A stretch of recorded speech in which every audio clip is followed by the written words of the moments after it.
May mga bagay na hindi isinasama sa blueprint, mga lihim na hindi nakasulat sa kontrata, at may mga sakripisyong hindi nakikita, pero pumabalot sa mga pundasyon ng istrukturang itinayo ng dugo.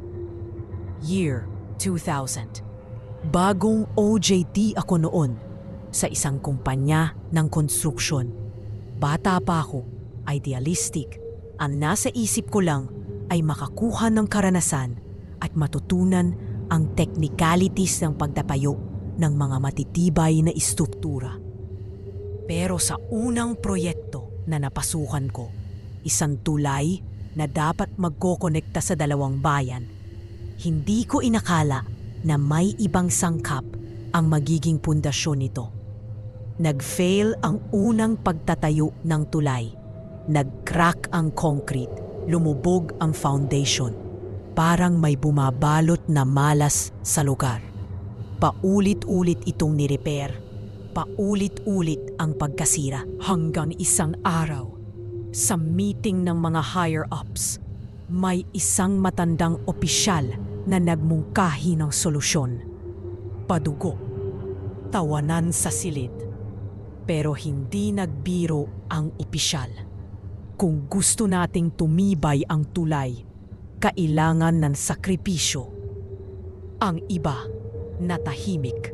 Ang iba, tumango. Akala ko'y isa lang itong pamahiin. Isang kwento ng matatanda na hindi na sinusunod sa makabagong panahon. Pero nang sumapit ang gabi ng pagbuhos ng bagong foundation, may kakaiba akong napansin. Hindi ako mismo ang saksi, pero dalawang babaeng engineers, mga kasamahan ko, ang nakakita sa batang isinama sa site. Isang payat na yagit, mukhang galing sa kung saan-saan, walang pangalan, walang pamilya. Sa mismong gabing iyon, mahigpit ang security sa site. Walang pwedeng lumapit sa cement pouring area. At nang matapos ang buhos, walang lumabas na bata mula sa site. Walang tanong, walang sagot. Ang sabi lang ng PIC, marami ang nakasalalay sa tulay na ito. Kailangan. Matapos ang reconstruction, hindi na muling nag-crack ang pundasyon. Nasira ang tulay. Hindi na ito lumubog. Tumibay. Parang may humawak na hindi nakikita. Mga buwan ang lumipas. Natapos ang proyekto. Ginamit na ang tulay. Walang tanumang aberya. Pero tuwing dumadaan kami roon, may isang bagay na hindi naming maalis sa isip. Ano ang nangyari sa batang yagip? Nasaan siya ngayon? Oh, nandyan pa rin siya. Nakabaon sa pundasyon. Sa paglipas ng mga taon, wala nang nagtatanong.